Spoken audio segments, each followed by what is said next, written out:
श्रोते हो नमस्कार. पुस्तक वाचतोय आपण फाइंडिंग माय कोर, विनया गोरे ते विनया गोर. लेखिकेचं मनोगत वाचूया. जून 2022मध्ये माझा मावस भाऊ सुनील परांजपे व त्याची पत्नी सुनीता यांची आणि माझी अमेरिकेत निवांत भेट झाली. त्यांना भेटायला मी कॅलिफोर्नियात गेले होते. त्यावेळी 4 दिवस आम्ही कुठेही बाहेर फिरायला वगैरे न जाता केवळ गप्पा मारत नुसता घरी बसून एकातून एक गप्पांची साखळी सुरू असताना, आठवणीत रमलेलो असताना सुनील पटकन म्हणाला, विनयाताई, तू गेल्या 50 वर्षांपासून परदेशात राहतेस.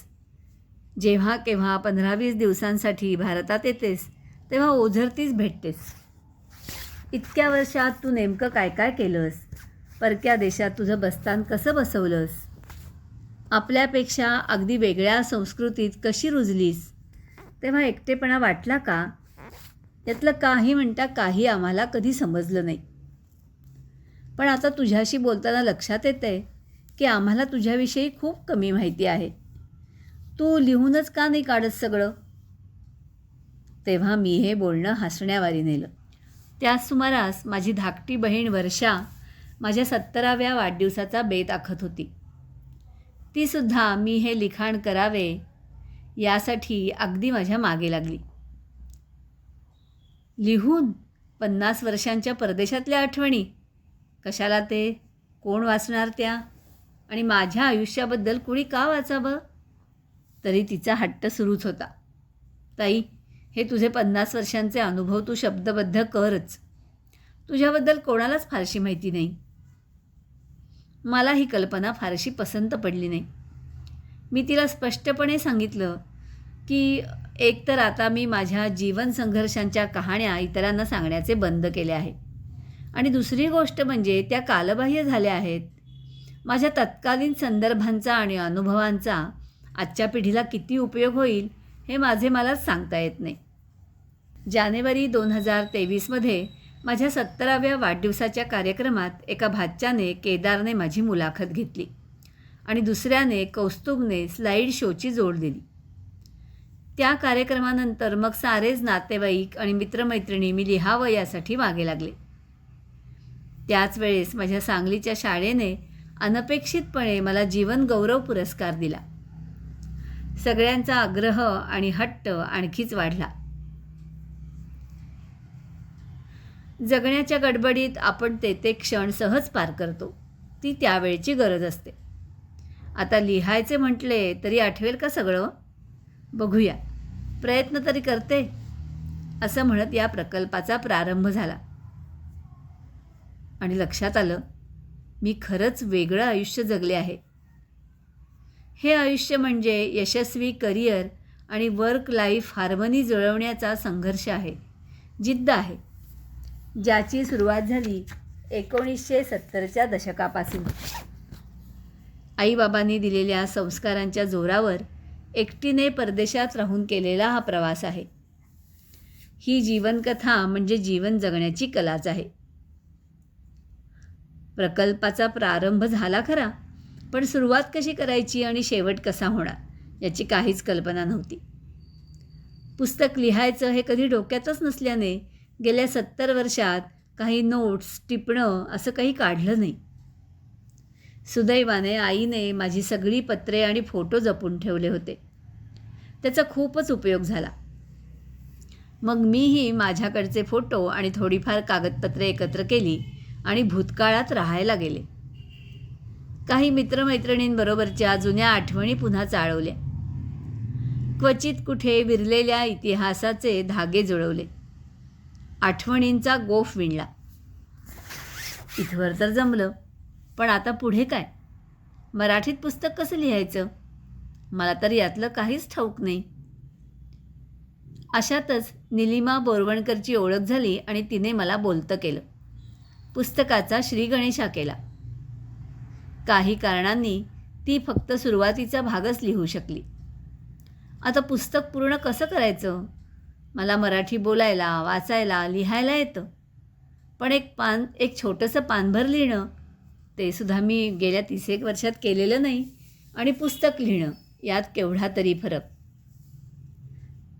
एक नवीन आव्हान, जरासे मनाविरुद्धच, पण मी लिहायला सुरुवात केली. यात माझी ऊर्जा खर्ची पडत होती. अशावेळी माझ्या साथीदारांनी माझे मनोबल वाढवले. त्यांची मी सदैव ऋणी राहीन. मग मीही मनावर घेतलं.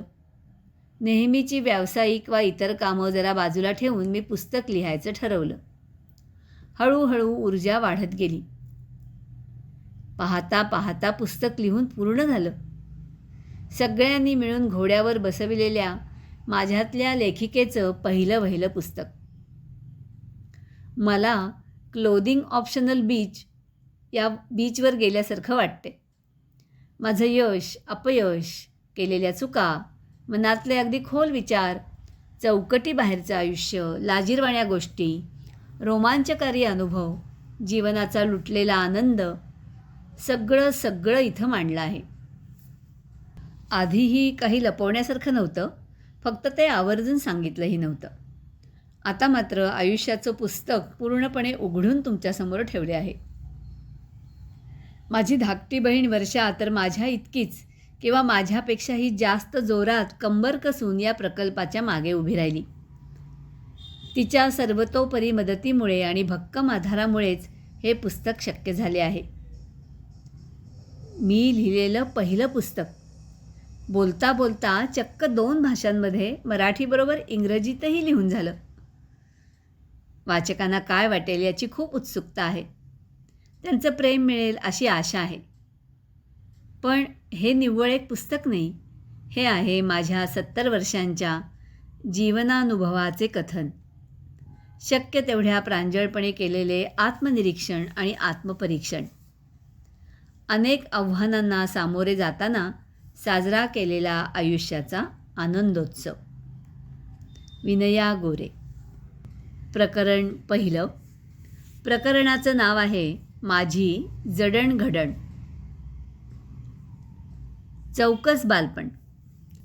2023च्या माझ्या भारत भेटीत कोल्हापूरला गेले असताना वर्षानं माझ्या हातात एक जाडजूड बंद पाकीट ठेवलं. आईनं मला हे पाकीट आतली पत्रे न वाचता तुला द्यायला सांगितलं होतं. तू वेळोवेळी अमेरिकेहून आईला लिहिलेली पत्रं आहेत. खरं तर माझ्यात आणि वर्षात कुठलंच गुपित नाही. एकमेकींसमोर आम्ही पूर्ण मोकळ्या असतो. आयुष्याची पुस्तकं कायम उघडी असतात. आईला हे माहीत नव्हतं असं नव्हे, पण तिचा काही वेगळा विचार असेल. त्या काळात पत्र हेच कम्युनिकेशनचं माध्यम होतं. फोन परवडत नव्हते. इंटरनेट हा शब्दही माहीत नव्हता. आईबाबांना मी मोठी पत्र लिहित असे.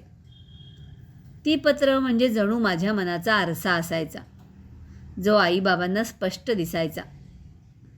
तो माझ्या आणि आईबाबांमधला दुवा होता.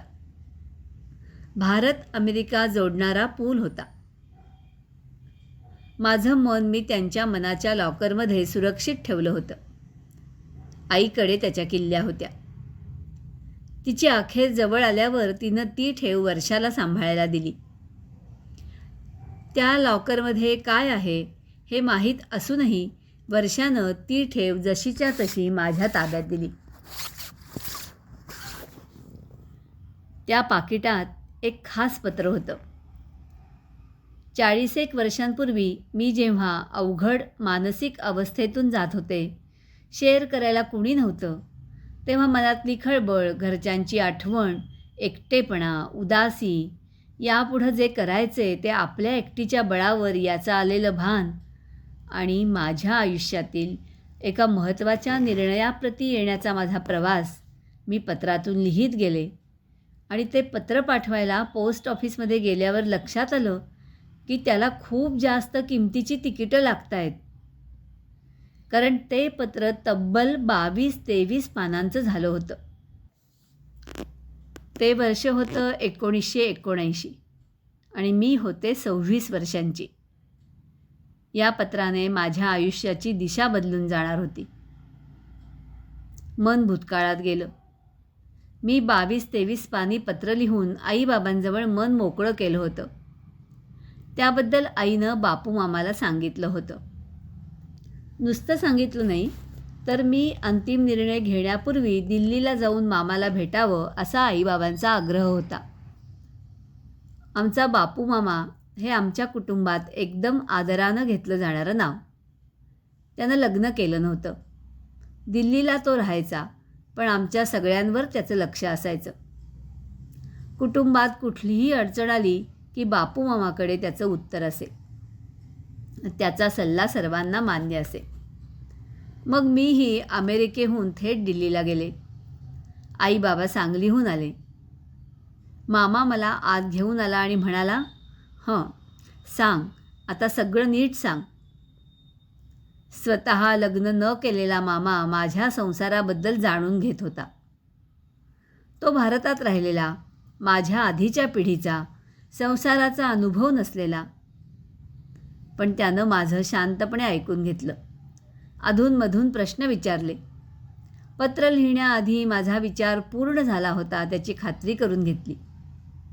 आणि मग बाहेर येऊन आईबाबांना म्हणाला, "विनया म्हणतीये ते पटलंय मला. तिनं घाईघाईत निर्णय घेतलेला नाही.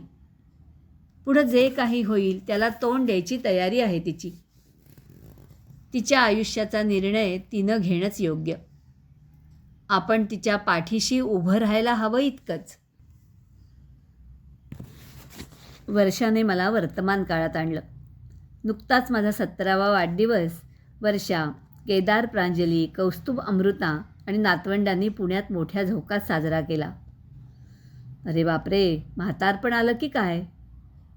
शाळेतले मित्रमैत्रिणी, नातेवाईक, जुने शेजारी कुणाकुणाला आठवणीनं बोलावलं होतं. वयानं झाले 70, पण मन मात्र जुन्या लहानपणीच्या आठवणीत रमू पाहत होतं. म्हणजे मनानं पण झाले बहुतेक तेवढीच लहान. क्रमशः अभिवाचन निलिमा नातू.